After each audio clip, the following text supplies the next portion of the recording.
bit of kit I bought with knowing nothing. This was, I think I ordered it in July before I went down that like really intense time condensing rabbit hole. First bit of kit I bought, I went on Ali. Oh, I did a Pinterest. Okay, actually no. First, because yeah, that explains why I went to Pinterest and then to AliExpress. Just give me a moment. The first bit of kit I looked up was helmets, obviously, and is it Hedon?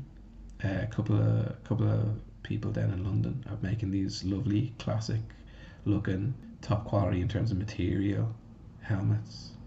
They just look lovely, real old school, shiny. And I love the sort of like light leather trim on some of them. So I started looking at them, and I guess I probably found them doing a Google image search. I was like, oh yeah, I like that one. So looking at that, knowing nothing about safety or anything, and I'm sure they're totally safe. But that my criteria was aesthetics, is the point. The next thing then was looking at gloves.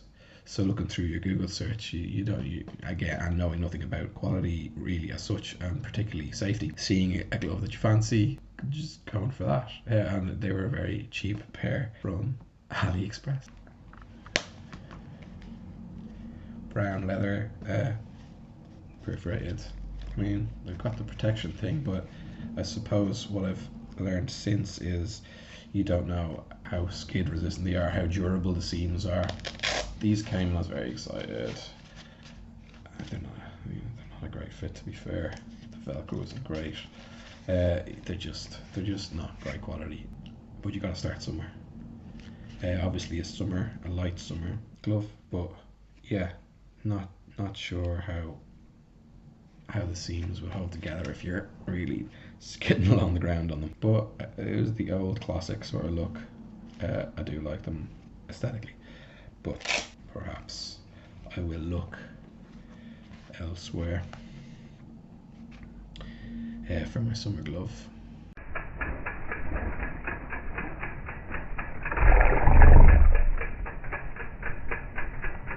Ooh, there was a really good review, kit review, a British one channel on YouTube. I can't remember the name, but they were an insurance company. So this was like, this is the equipment we're gonna give it. We're not trying to sell equipment.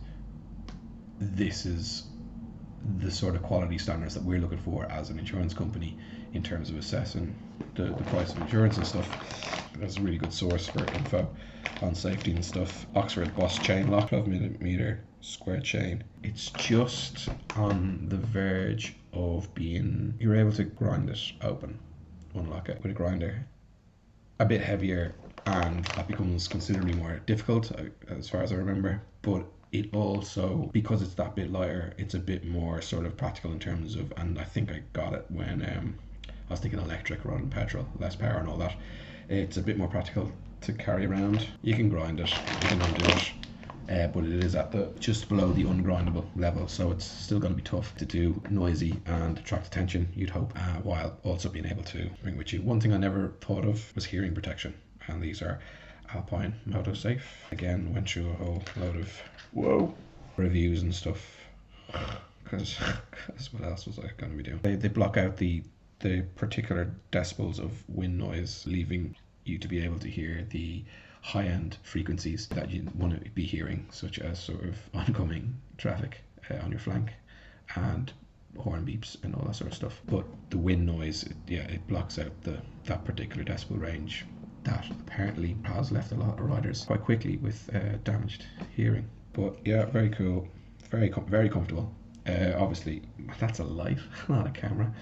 Obviously, I can't tell you how they work, and it's kind of difficult to say how good something works if it works and you've got nothing else to compare it with that doesn't work. But yeah, pretty nifty, comfortable.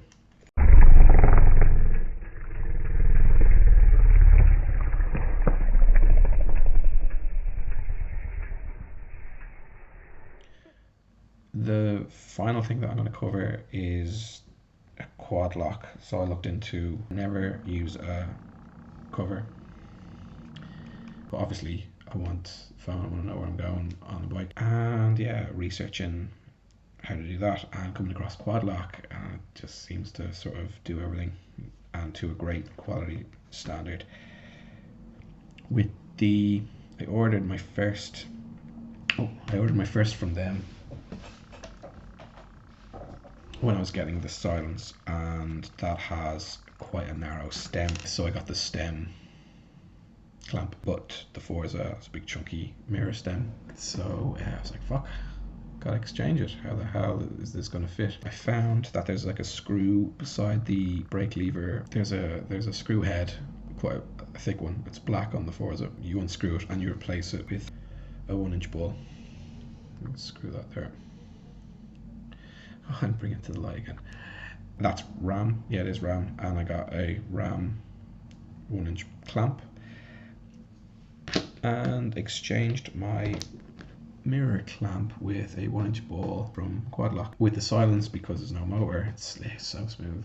I didn't get one of these vibration things that the vibrations of bike over time couldn't fuck with the gyroscope, I believe. So there was with smooth electric bike, it didn't bother, but with this one I did, just not to take any chances. I mean, it's there for, I don't know, what, 10-20 quid, might as well just get it. And it comes with the case. It's definitely not as easy as, I think there's a bit of skill to doing it. There you go, the click. It's a great little mechanism.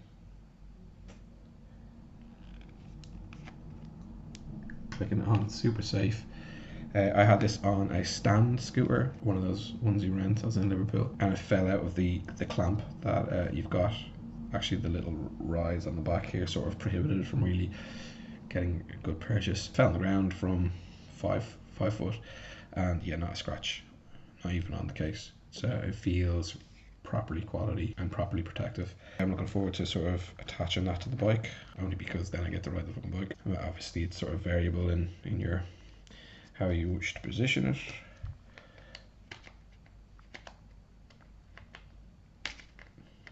Not so easy. There we go. Sitting on your dash. How are you doing? There's a pigeon just sitting there beside a bit of lettuce.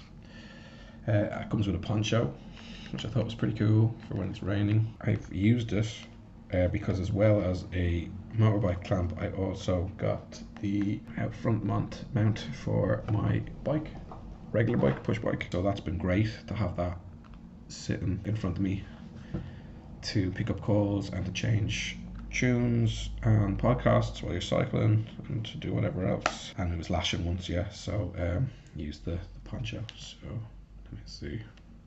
Oh, let me swipe. Come on, boys. Not so good. Anyway, it's a great bit of kit.